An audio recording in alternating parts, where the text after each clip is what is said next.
Ma force a été relevée par tes bienfaits, ô Jésus.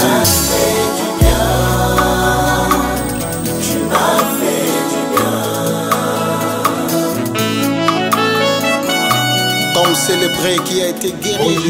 Bonsoir, vraiment, surtout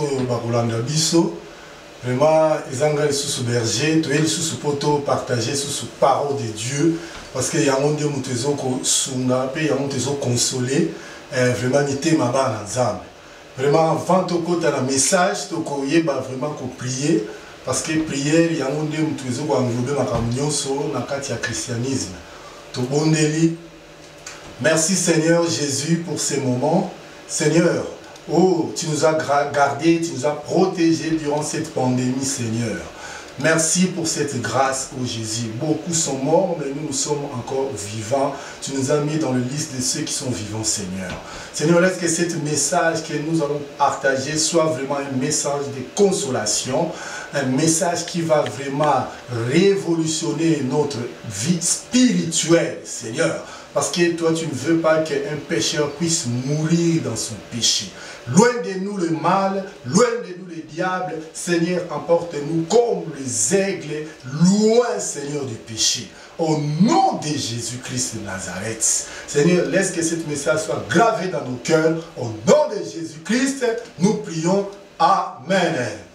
Oui, bien aimé, vraiment, que le Seigneur vous bénisse. Vraiment...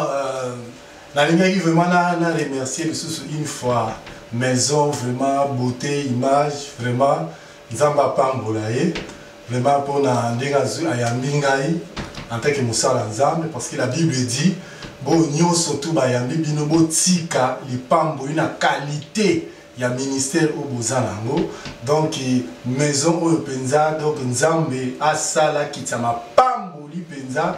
Donc, makambo kende liboso, donc, et fongwa me comme amunene, et ça la mara ndenga la lobiang. Au nom de Jésus. Oui, bien aimé, tout le monde partager tellement très important. Parce que tu commis la temps, vraiment comme glissant, vraiment, Paul a lobé la qui ango. Paul a lobé la qui biloko la bandimia correct.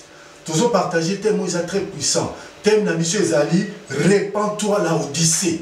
Laodicée, répands-toi. Donc, à se répandre, pourquoi? Parce que Laodicée, il faut bongwana. Parce que ma kambo est la carte à Laodicée. Et zali ko sepeli sans zambete. Parce que Nzamba tinda qui sept messages na 7 anges de l'église. Donc, église à souk, église à Laodicée, bien aimé. Alors, tant où yotoza, et ça tant à Laodicée, bien aimé. Et ça tant où yoko zonga na kati ya potopoto te. Et ça tant où yo Seigneur, où ya pesi biso ngolu, to yeba na ko changer habitude na biso, to yeba na ko changer makambo mabe pour toi avancer na Seigneur Jésus. Oui, toujours font la Bible na biso rapidement dans le livre Apocalypse. Bien aimé, tu connais un peu moins malembe pour, tu sais, des choses de Dieu, il faut aller doucement.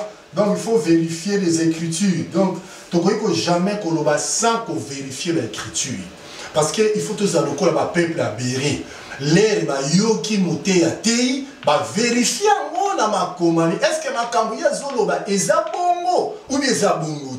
Bien aimé, Bible lobby, beaucoup sont appelés, mais peu sont élus. Bah te belé bako bengama. Il y a un moment l'élo la carte évangile, il y a beaucoup de désordre. Tout autant l'Apocalypse chapitre 3, verset 14 à 21. Tout autant dans la haute voix pour vraiment bisonyo stoyoka. Écrit à l'ange de Laodicée, voici ce que je dis, Amen, le témoin fidèle, le véritable, le commencement de la création de Dieu. Bien aimé, Valobi, le témoin fidèle, c'est Jésus-Christ.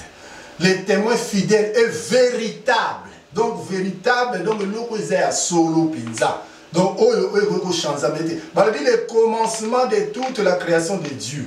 Je connais tes œuvres, je connais que tu es ni froid ni bouillant, puisque tu es ni froid ni bouillant, ainsi parce que tu es tiède, et que tu es ni froid ni bouillant, je te vomirai de ma bouche.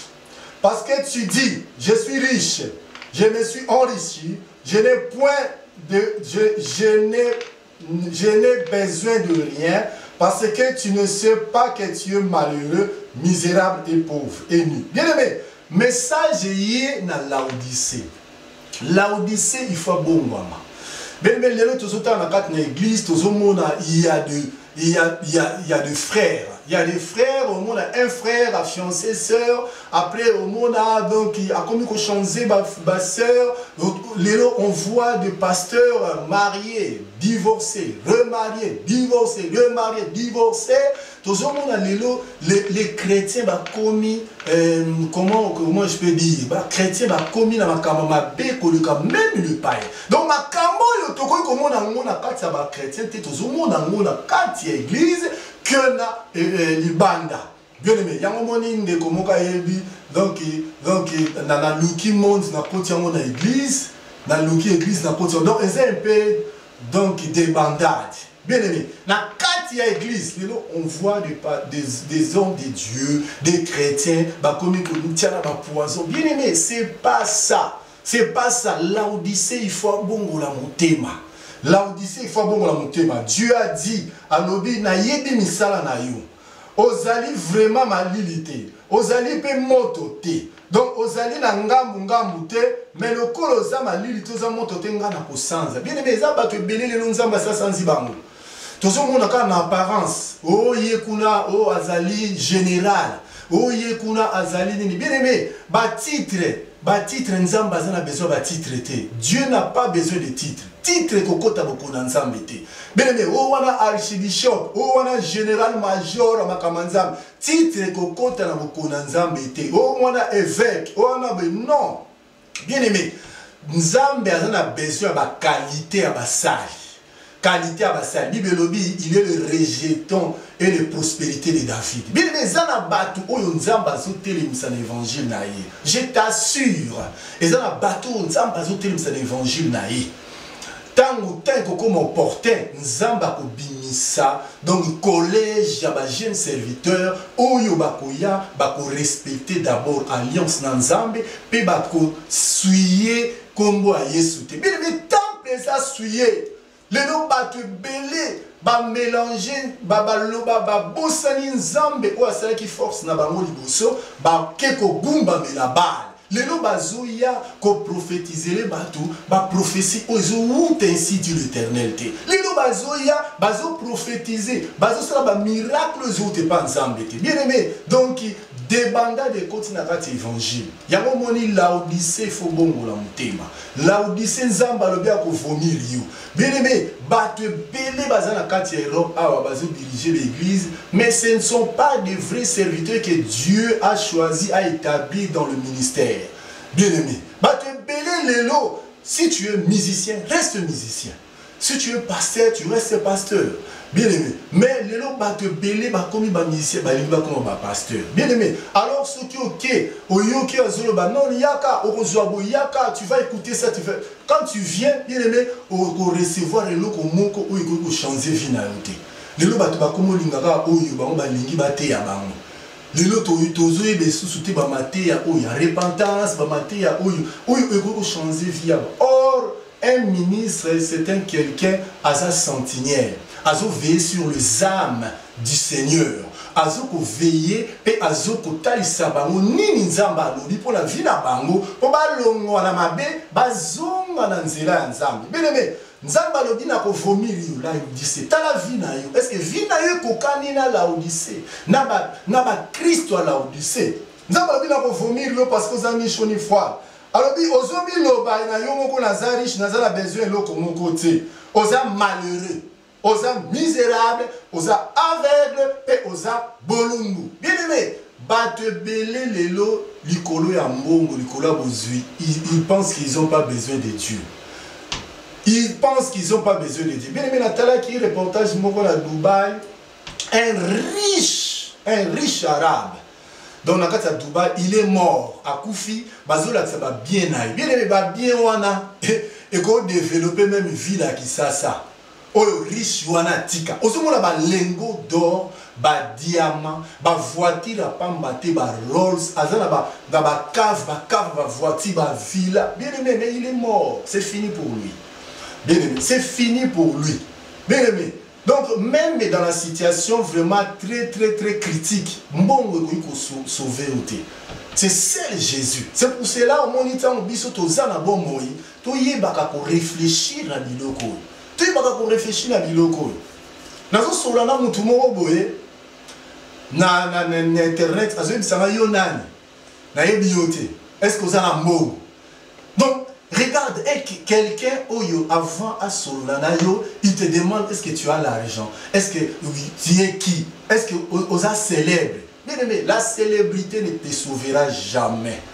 Célébrité, il faut sauver toute célébrité, lelo yamu te kotisi batu na bozinde memi batu na masumu, bien aimé. Célébrité yamu te memi batu na masumu.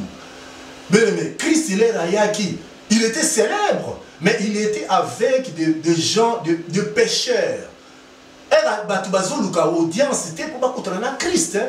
Mais bien aimé, lelo batu bakomi na ba audience. Pour koutana mutu, il faut réserver $100, réserver $200. Mais évangile eza bongo te. Christ alba bokeni bo memelo komoko te mebo te ya gratuitement. Bien aimé, lelo batu avant la koutana. Moi je connais un homme de Dieu na Angola, mais c'était un Congolais. Ma mère a qui koutana na ye, ma mère elle avait rien.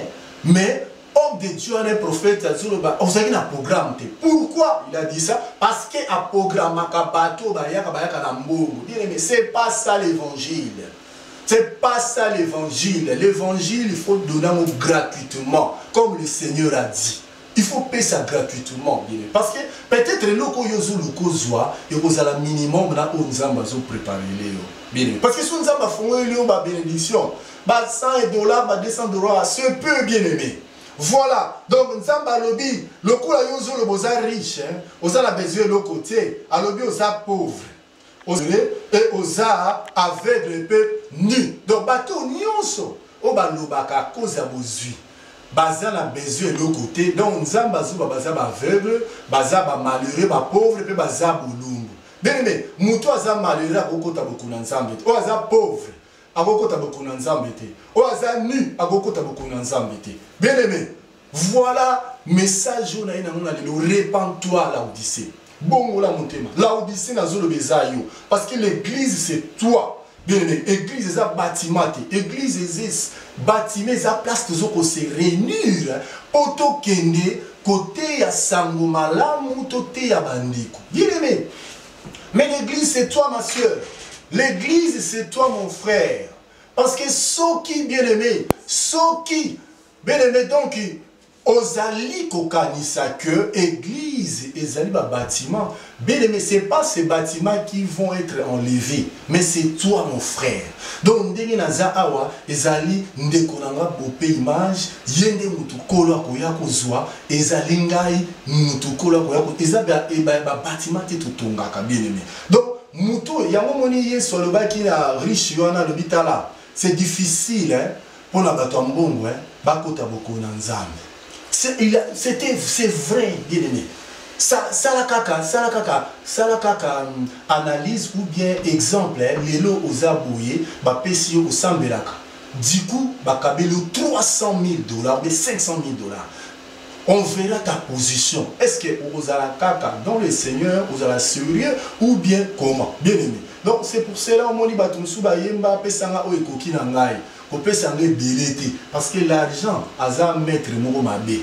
Bien aimé. Donc tout ça continue alors je te conseille d'acheter de moi de l'or éprouvé par le feu afin que tu deviennes riche et des vêtements blancs afin que tu sois vêtu et ta honte et ta nudité ne paraissent pas, et un collier pour oindre tes yeux afin que tu vois. Bien aimé, ici, Nzambazo azolobelaye. Parce que Moutouana oyayebi Nzambete. On se confie dans la richesse naïe. Donc, à Monique, tout doit pas naïe à Zunions parce qu'il est millionnaire, milliardaire, parce qu'il est célèbre. Mais Nzamba ebisi nazo conseiller au somba wolo et sa divinité sa bonzambe. Alors, bisomba wolo o le kama na ba épreuve. Donc, wolo oyo est déjà formé.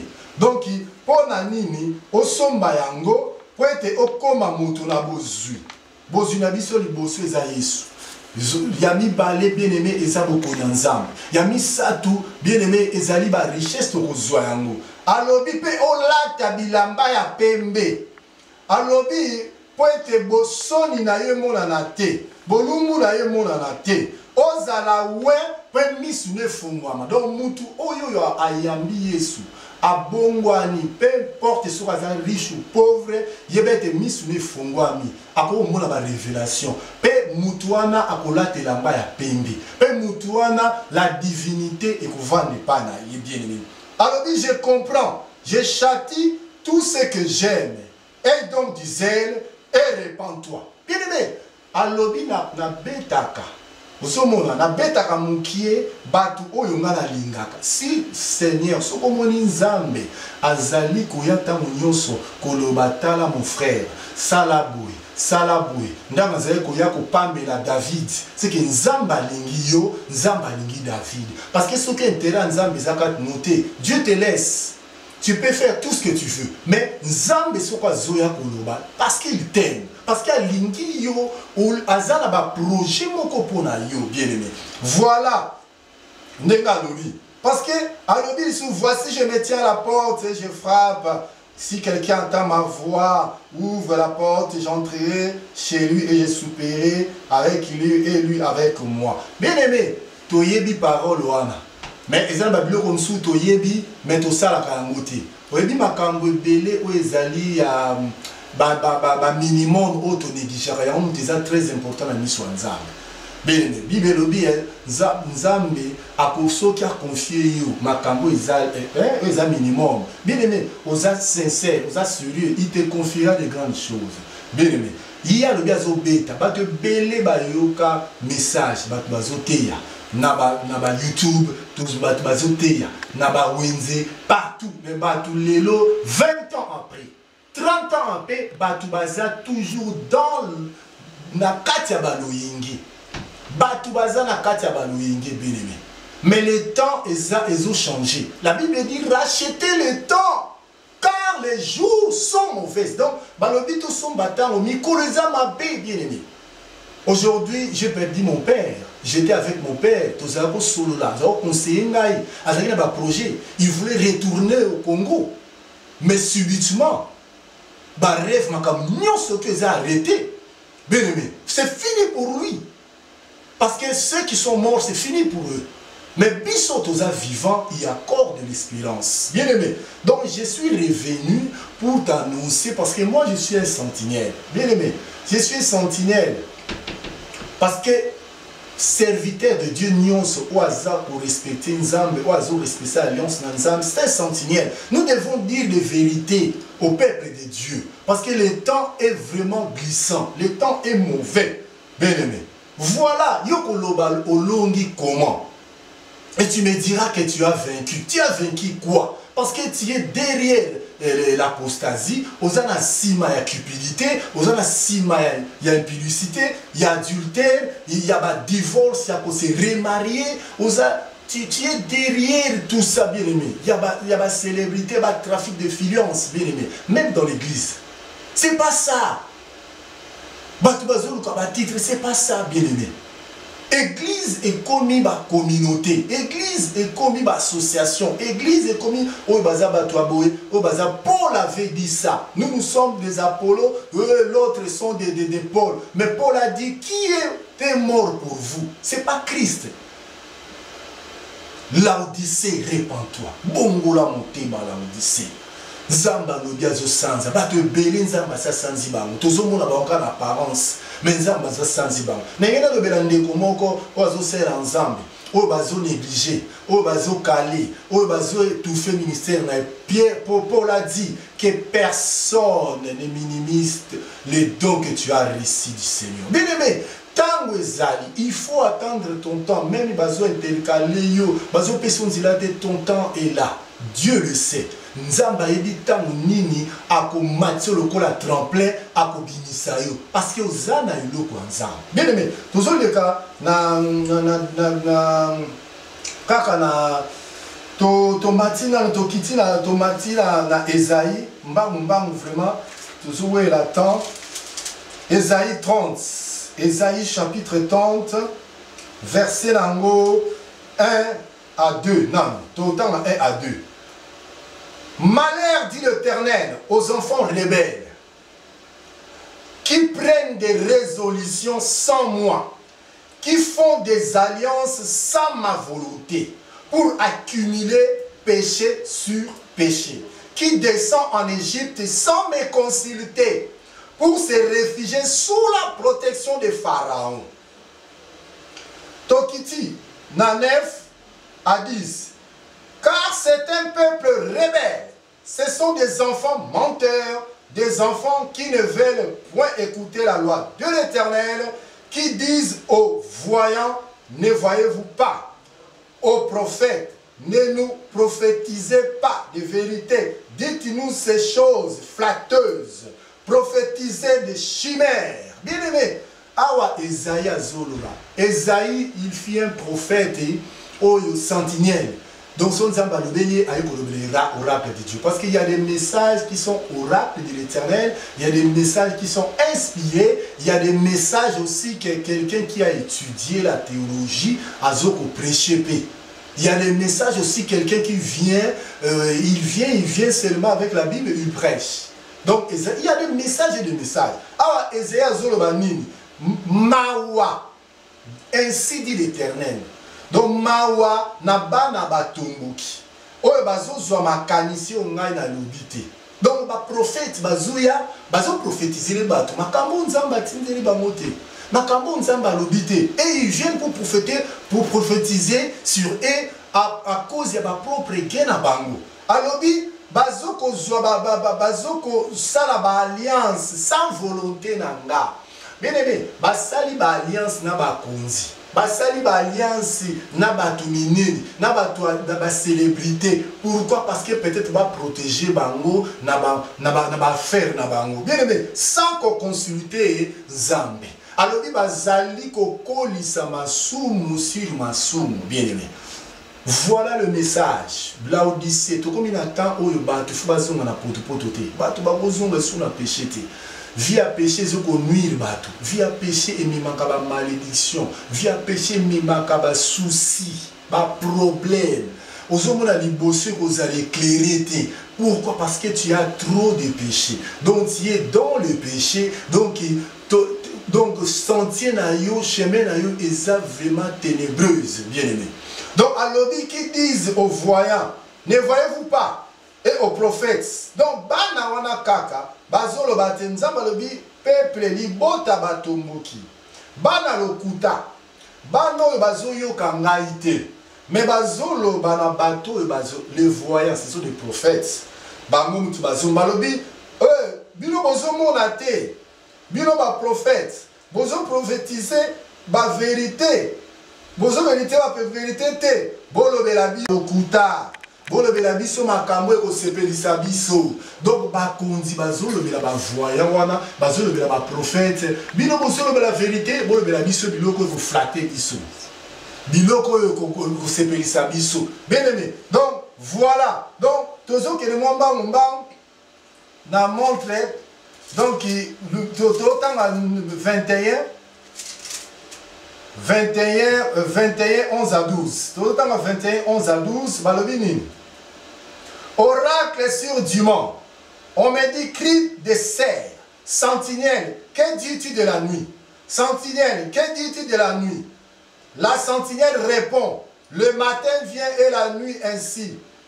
Si vous voulez interroger et convertissez-vous et revenez. Bien aimé, tozo lobela awawa, bazo tout la sentinelle. Zambazo tout la sentinelle. Obi ozo mona nini na butu. Sentinelle, ozo loba nini pour la butu. Sentinelle, c'est moi et toi. Bisom tozo panza sango malam. Sentinelle azo loba ete. Sentinelle alobi je viens.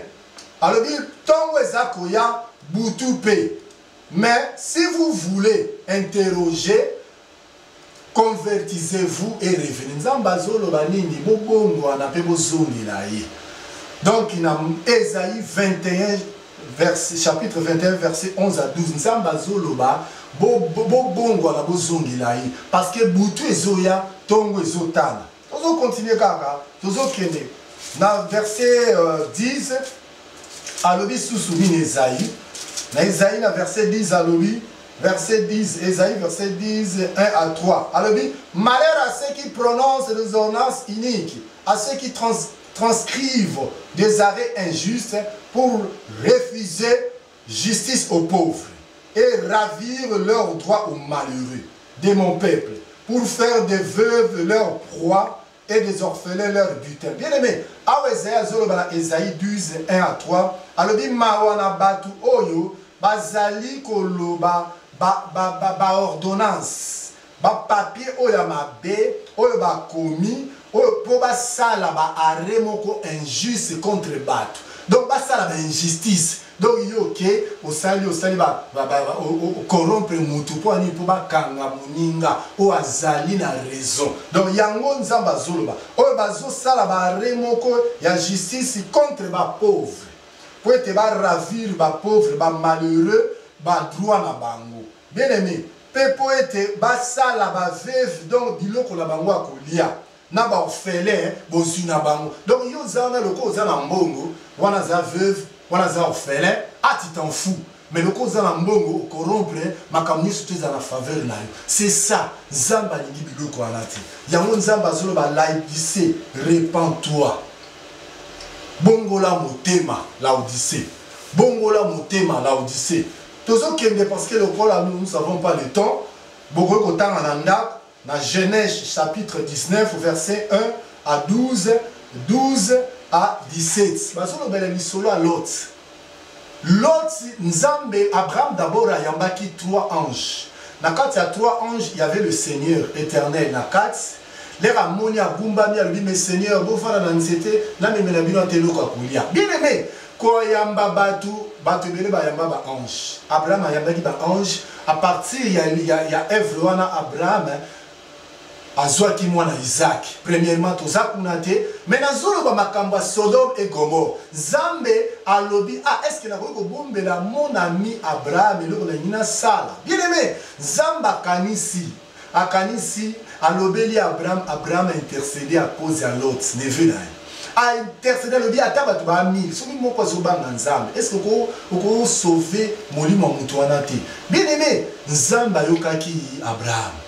L'herbe qui na mboka ya Gomora beleme poto kenemba mbangu bibelobi bakotaki liboso ndako Lot l'herbe bakoti Lot ya yambi bango bato mboka wana bazalaki bato masumu etondi samaki bato baotia ba tatouage bato banganga ba magicien ba criminel balobi photo zwa bato oyo bakoti aba uti wapi bazoya abakoya ko commander te. Bien aimé, balinga qui vraiment ba sabato wana mais tellement ba bosana qui c'était des anges de l'Éternel.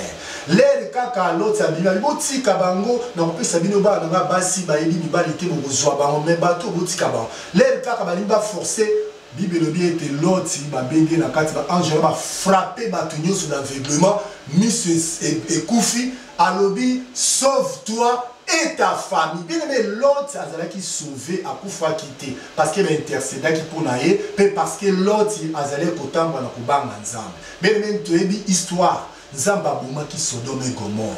Bien aimé, balobi sauve-toi, tanga penzango, sauve-toi et ta famille et ne regarde pas en arrière. Bien aimé. Donc voilà. Nzamba lobi wanezaki message on a yaki nango vraiment pour être tout partagé bien aimé. Répands-toi la Odyssée. Nzamba a besoin de se repentir bien aimé. Ceux qui se repentir au moment la makamunyo se sont en place. Ceux qui se repentir au moment ete Nzambe akosale la yo makamu penza vraiment yamine. Toni to bon de l'ensemble. Merci Seigneur de grâce pour ces messages. Seigneur, Bible tu ne tiens pas compte des temps et d'ignorance, mais tu appelles toute personne à la repentance. Bien aimé, Seigneur, laisse que ce message soit gravé dans notre cœur. Laisse que ce message nous change la vie, Seigneur. Parce qu'on ne peut pas hériter le royaume des cieux avec, sans la repentance, avec des indices de péché, avec des péchés en nous. Parce que la Bible dit, tous ceux qui sont impies n'hériteront pas le royaume des cieux.